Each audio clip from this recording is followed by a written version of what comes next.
Hey friends, if you wish to fix static or crackling sound from speakers on a Dell Inspiron laptop, then please watch this video.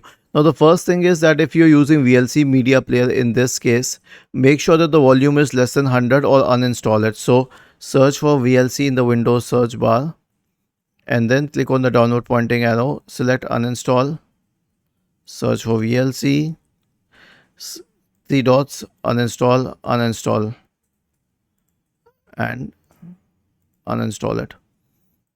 Okay. If it doesn't fix, it means that the speakers are bad most probably, but we will still try a few more solutions. Search for device manager in the Windows search bar and open the device manager. Expand the list for audio input and output drivers. Right click on the speaker once and update the drivers. And then the next solution will be to run the audio troubleshooter. Right click on the start button and select settings from the menu. Go to the system tab on the list on the left hand side.